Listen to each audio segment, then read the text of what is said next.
Okay.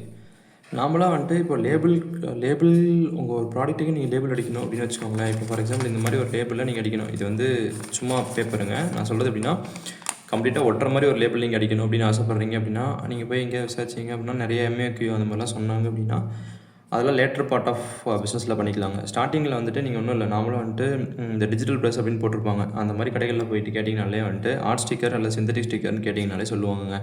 இது ரெண்டில் ஏதாவது ஒன்று இருக்கும். ஆர்ட் ஸ்டிக்கர் சீப்புங்க, விலை கம்மி, ₹22 வரும். சிந்தட்டிக் ஸ்டிக்கர் கொஞ்சம் விலை அதிகம், ₹30 வரும். இதை விட இன்னும் நிறையலாம் இருக்குது. நான் இது 2 தான் யூஸ் பண்ணிருக்கேன். ஓகேங்களா.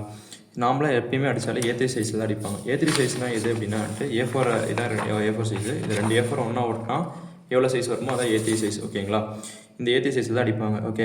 ஸ்கோரிங் அப்படின்னு ஒன்று பண்ணுவாங்க. ஸ்கோரிங்னா என்ன அப்படின்னா வந்துட்டு நீங்கள் வந்து இந்த A3 சைஸில் மொத்தமாக எல்லாத்தையும் பிரிண்ட் எடுத்துகிட்டு அதுக்கப்புறம் வந்து உங்கள் ஷேப்புக்கு இப்படி வந்து கட் பண்ணுறதுக்கு ஏற்றாப்புல இப்படி வச்சு அந்த இது பண்ணி கொடுப்பாங்க, ஸ்கோர் பண்ணி கொடுப்பாங்க. அப்போ தான் நீங்கள் வந்து அதை உரிக்க முடியும். ஓகேங்களா.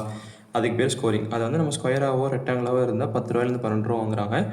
ஒரு அதர் ஷேப்ஸ் ரவுண்டாக இருக்குது அப்படின்னா, ரவுண்டுனா ₹15 அந்த மாதிரி நினைக்கிறேன். கொஞ்சம் ரொம்ப ஆட் ஷேப்ஸ், டிஃப்ரெண்ட் ஷேப்ஸ்லாம் போட்டால் ₹20 ₹25 வரைக்கும் வாங்கிட்டு இருக்காங்க. ஓகேங்களா. இந்த மாதிரி இதுக்கு எம்ஓக்யூலாம் கிடையாதுங்க. எங்கேயுமே வந்து எனக்கு நான்லாம் வந்துட்டு ஒரு ஷீட் அந்த மாதிரிலாம் கூட அடிச்சிருக்கேன்.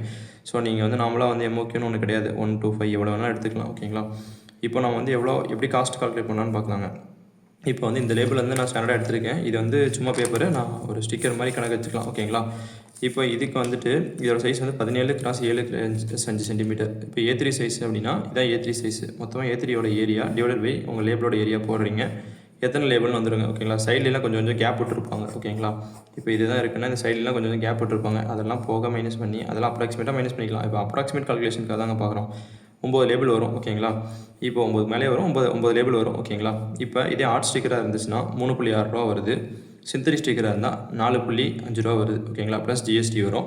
ஏன் வச்சுக்கோங்க. இப்போ இந்த இது இல்லாமல் உங்களுக்கு எங்கேயாவது வேறு எங்கேயாவது அனுப்புகிறாங்கன்னா கொரியர் காஸ்ட் அந்த மாதிரிலாம் வரும். ஓகேங்களா. ₹4 வரும், ₹5 வரும்னு வச்சுக்கலாம் GSTயோட சேர்த்து. ஸ்டார்டிங்கில் எம்ஓகே அதிகமான எந்த இதுக்குமே போகாதீங்க. ஏன்னா டிசைன் மாற்றுவோம், லேபிள் மாற்றுவோம், ஏதாவது ஒரு மிஸ்டேக் பண்ணியிருப்போம், அந்த மிஸ்டேக் கரெக்ட் பண்ணுவோம். ஸோ எல்லாத்தையும் சேர்த்தாப்புல நம்ம வந்துட்டு ஃப்யூச்சரில் பொறுமையாக கொஞ்சம் கொஞ்சமாக வந்து பிஸ்னஸ் எல்லாம் கிக் ஆகிறப்போ நம்ம எந்த ப்ராடக்ட் வேணுமோ ஒன்றுனா எம்ஓக்யூ போய்க்கலாம். எல்லாமே எம்ஓக்யூன்னு சொல்லிட்டு 1000 பீஸ் 2000 பீஸ்னு போயிட்டே இருந்தீங்கன்னா எல்லா கேஷும் அங்கே போய் லாக் ஆகிருக்கும்.